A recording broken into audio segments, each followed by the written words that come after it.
welcome to Celebration Bar Review. The results are now pretty much in around the country from the February 2008 bar exams, and I thought it was a good time to address a question that I get asked pretty frequently at this point, which is really who fails the bar exam, or more to the point, why do people fail the bar exam? It seems to me that it's useful to get a sense of why people are not successful in order to see where you might need to adjust your strategy or change what you're doing, or perhaps just be aware that you might fall into a category or a classification of people who can potentially have problems on the exam. I want to say at the beginning that I'm not trying to throw anybody under the bus here.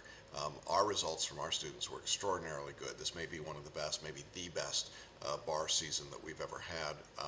I'm particularly thrilled with the results in California, New York, and Florida. Those are three very large states where we get a lot of students from a variety of backgrounds, and we had more success than we probably ever had. But still, for those who fail, the pass rate or the fail rate turns out to be 100% fail for them, and so it's certainly a time of stress and anxiety. So I hope that you will humor me as I talk through a little bit of what I've seen from this vantage point, this exam, but also over a period of years. In my mind, there are really four categories of people who fail the bar exam, and this is based on our experience, both with our own students, but also with those who come to us from other courses having failed. The first category is really an obvious one. It's the people who don't complete a bar review course. Whether they studied on their own or they signed up for a course and then ignored it, or bought a home study course and the box stayed in the closet floor. If you don't complete the course, I think you're at substantial risk of failing, and that is empirically shown to us exam after exam. Now, the question might better be phrased, who doesn't complete a course? And I think that there are probably four groups of people there. The first are simply the procrastinators. These are people who don't want to do the work. It's too much work. They're afraid of what might happen, either if they take the exam and pass or if they take the exam and fail. And so the classic strategy to deal with that is simply to put it off, save it for tomorrow. If you are a procrastinator and you haven't started your studying yet, you're in an at-risk category right now. You need to be aware of that. Second group, kind of on the other end of the field of people who don't complete the course, are those who are just too busy. And frankly, this is a question more of priorities than anything else. We're all busy. Everyone has something else to do in their life. The question is, how important is it to take and pass the bar exam? And very often I will have a conversation with someone who's having trouble getting started or completing the course, and I ask them to make a list of all the reasons that they ought to, the good things will happen if they pass the bar, and the costs of going through that preparation. If the costs outweigh the benefits, and I don't mean just economic, but psychological, social, whatever it might be, when those costs exceed the benefits, people will stop studying. And that's just a reality. We are economic creatures at heart. And so for those who are terminally busy, or who think of themselves as indispensable in their businesses or their careers or their families, it is very hard to get the attention to do the exam. But essentially it comes down to a question of priorities. And so if you see yourself as one of those people that says, I'm just so busy, I have to tell you that what you're really saying is, I'm too busy to make this a priority, and that can be problematic. A third group of people who don't complete the course are what I describe as the know-it-alls. These are usually very nice people, but they're usually terminally incorrect about what the bar exam is testing and how it's doing it, but they know it all. They're experts in their field, undoubtedly, and they take that expertise and they try and put it over in the bar exam. In other words, I think I'm an expert in bar review, but that doesn't make me an expert in buying an automobile or traveling abroad or thousands of other things. And that's the danger. People who are expert in something think that by definition they'll be expert at this, and they know it all, and they know how to study, and they know that they can cram for an exam, or they can study in some. So unfortunately what happens with this group of people, the know-it-alls, is that they try to take their expertise in other areas and they put it into the bar exam. It doesn't work very well. They're not teachable. And as a result, they just don't complete the course, and that generally leads to lack of success or failure. Now, the fourth subcategory of the people who don't complete the course would be those people who simply are intimidated by the idea of having their work reviewed or critiqued. I recognize that it's very difficult to have someone look at your work and to separate the criticism of the work from the criticism of the individual. It's a difficult thing to do. I've done it for a long time, and inevitably I have people who take the criticisms very personally, think that I'm angry or mad or unhappy with them as individuals, and that's not so. But even at that, I have encountered lots of people over the years who say that they took other courses and didn't like having their work criticized. Now, unfortunately, if you're in the practice of law, you're going to find your work criticized pretty frequently. But it's a skill, and it's something that can be a problem. Where it becomes really most problematic, because most people don't particularly love the idea of having their work criticized, but they learn from it, they get better, and they complete the course and pass the exam. But there are those people that simply become so intimidated by that that they stop studying, they don't do the work, they don't complete the course. And that is the largest single category of people that fail the exam in my experience, those that don't complete the course. So if you're worried or you think, gee, I just hate having my work analyzed or commented on, then that's a problem. That's a warning sign for you. You need to fight through that to complete the course. So that's our first broad category. The people that don't complete a course are definitely the ones with the largest percentage of failure. Now the second category, not quite as large, but certainly very demonstrable, would be those people for whom English is not their first language. And by that, what I really mean are the people who are not proficient in English. There are lots of people for whom English is a second, third, fourth, fifth language who are perfectly proficient in English, and they do quite well on the exam.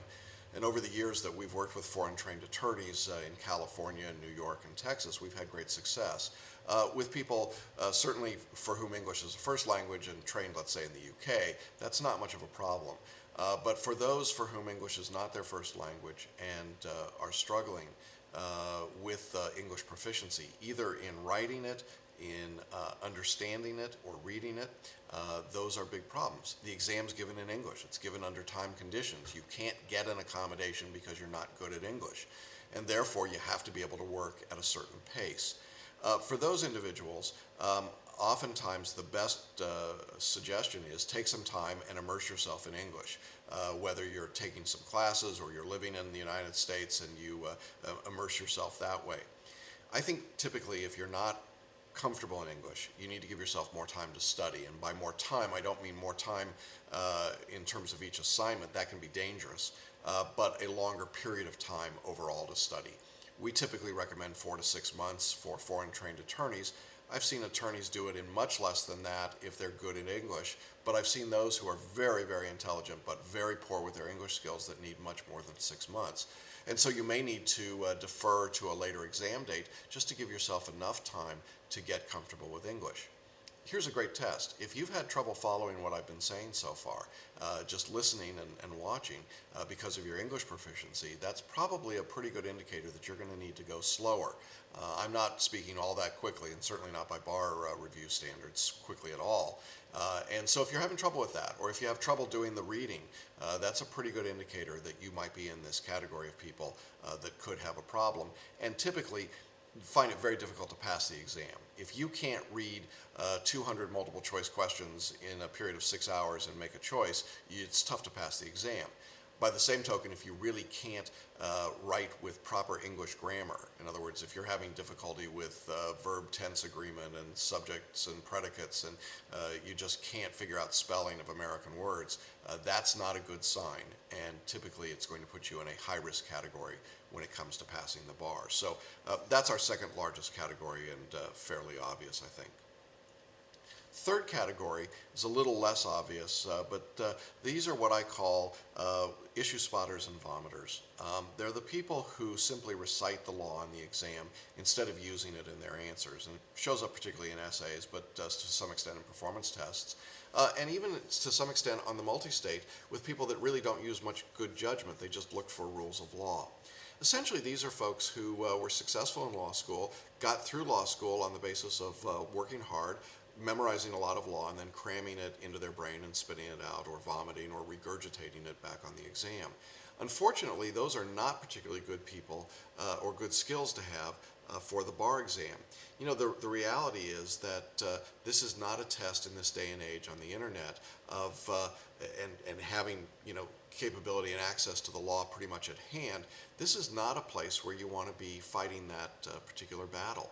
And so as a result, I think that what we see are people that get used to just doing issue spotting, get used to memorizing an attack outline and then spitting it all out. And so they see a contracts question and they think, oh, there's 25 things I got to talk about, when in fact there are really only 4 or 5 that are of any value at all, and the examiners know that. And when they see a 25-point outline in front of them, they know that they're simply getting someone who's memorized and then spit it all back. You know, this worked well in law school, and I understand why, but the primary reason is that most of your professors in law school took the bar exam, if they took it at all, 20 or 30 years ago, when it was easier to do that and when that may have been a more valuable skill. In this day and age, it's not a very valuable skill. It's not a marketable skill. It's sort of like being a blacksmith. You know, you could shoe horses, but there isn't much call for that particular trade today. There's not much call out there for people that can recite the law from memory. As a result, the examiners, who are not stupid, know that. They don't write tests that are designed to measure that particular skill. I often talk about American Idol and the phenomenon of people on American Idol who've got great talents other than singing. Now, they can get a long way being talented in other areas besides being a singer, but ultimately it's pretty tough to win the competition unless you can sing, because it's a singing competition. At least I think it is. And the same is true in the bar exam. It's a legal intelligence exam, not an exam of legal memorization. Now, I understand that if you have been doing that and doing it successfully in law school, you probably heard from your bar exam, if you took a course other than ours, that that was a good thing to do. The problem is that that's really just a good thing or an easy way to teach. It's better to just let people kind of go off on their own and say, that's what you need to do. Memorize the law and then spit it back, particularly when you know that it isn't going to change your pass rate much either way if you're a big company. But it's really a bad strategy, and when I look at the people who fail, a big category of people who fail are those that have this problem. And as soon as they understand that they're not being tested on how much law they can memorize, but how well they use the law, they almost inevitably pass the exam. So it's a pretty easy problem to fix once you get used to the idea that you're being tested on a different set of skills. Well, the fourth of our broad categories of people who fail the exam are those who are easily distracted, or I would say are unhappy before they start, or emotionally out of control. Now, this is much tougher to diagnose if it's happening to you. Let me just share with you a story, real story, that happened that kind of points out in stark relief to me how people can deal with things, and those who are unhappy about small things becoming big really can get into deep trouble. A few years ago, right before the bar exam, about 3 days before the bar exam, I got a phone call from a student who I had felt all along was having a lot of difficulty with the idea of taking the test and sort of moving to the next level in their life. They were sobbing really hysterically, and it took me a while to figure out what was going on, but finally I got out of them that there had been a death in the family, and I was certainly saddened, and finally, you know, after a little bit of sobbing, I said, you know, who in your family passed? And the person barely choked out the words that it was their cat. Now, you have to understand, I like pets. I like dogs a lot more than cats. But, okay, I get it. If my dog Lacey passed away, I'd be pretty sad too. But this student was so distraught and said to me, I can't possibly take the exam. I'm just way too upset about the loss of my cat. Well, I mean, what are you going to say? Okay, you know, I'll see you at the next exam and good luck. And I felt sorry for them and bad. Well, as it sometimes happens, and you know, I'm never cease to be amazed by God's timing. Later that day, I got another phone call from another student, also sobbing hysterically. Again, sort of, thinking, oh no, please don't let it be another cat or dog. It turns out the student tells me that their father had gone in for routine surgery that morning into the hospital and had had a heart attack on the table and died. Well, you know, I barely knew what to say again, and so I sort of listened and I cautiously said, well, I presume then you won't be taking the exam. The student gathered themselves a bit and they said, no, I think I'm going to. You know, my dad would have wanted me to take this test. And I can postpone my grieving for 3 or 4 days, take the test, and then I'll have time to properly grieve him. And that student went on, took the exam, and they passed. The student that lost the cat didn't take the exam. They actually waited a couple more times. They tried a couple more times, and to my knowledge, never did pass the exam. Now, here's my point. I'm not making a value judgment about one person versus the other. But very clearly, in my mind, the first person had other issues far beyond the cat that were keeping them away from the bar exam. They were unhappy about smaller things, and it didn't take as much to derail them. The second person was more balanced, more centered, and while they had sustained an extraordinary loss unexpectedly, they were able to keep the perspective that they needed long enough to take the exam and pass it. And that's really my point. There's a really funny video, if you're a country music fan, that Brad Paisley does. I think it's called Celebrity, in which he uses the guy from Seinfeld and Captain Kirk. See how old I am? I don't even know who these guys really are. And one of them just goes nuts when his coffee, he's a big star and his coffee isn't done right at the local Starbucks place, and he flips out and loses control. We call that bar rage here, and it happens. It's a real phenomenon. And if you find yourself in that situation where you are just so easily set off that you can't control your emotions, that's a sign of some deeper problems around taking the exam and testing. Stress and anxiety are normal. You're going to be stressed out, but you don't flip out and you don't go postal and you don't go, celebrity on people. I think that if you're having that problem, it puts you in a category of people who are very likely to fail the exam. Another way to describe these people sometimes is that they're simply not teachable. They're individuals for whom they come in with a chip on their shoulder. They're angry at everybody. They're angry at the system. They're angry at the bar examiners. They're angry at their bar review provider. They're angry at their parents. They're angry at their spouse. They're angry at their children.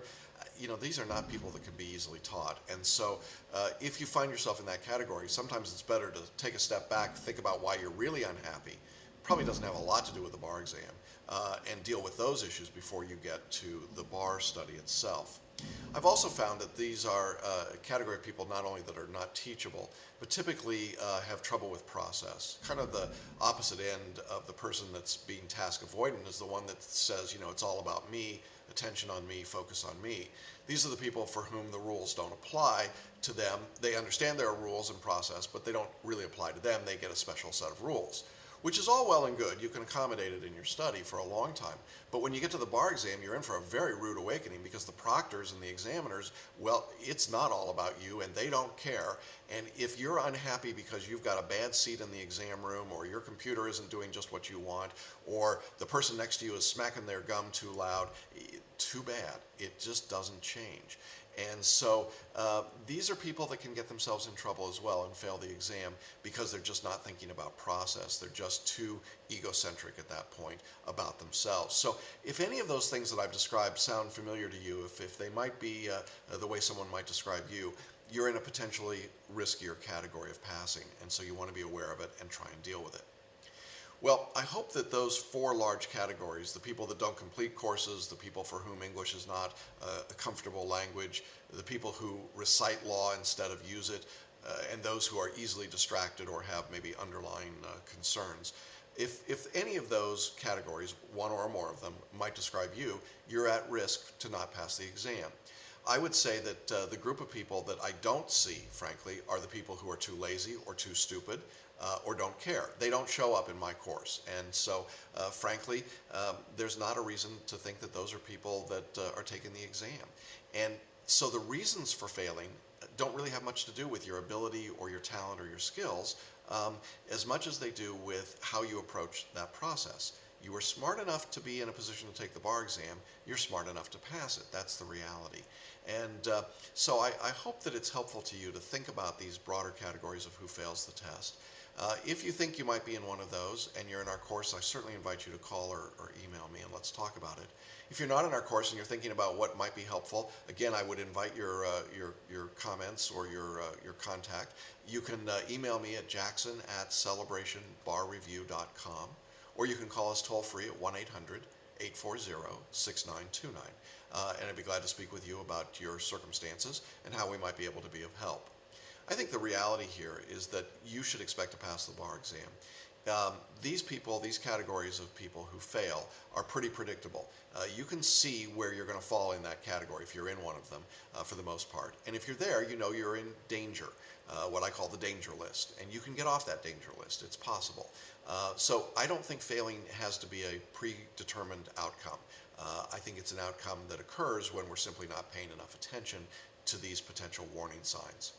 With that, I hope that you'll do well, study hard and successfully, and that you will not be part of the group who fails, but the much larger and happier group who pass the bar exam. Thanks for watching today, and best wishes on your test.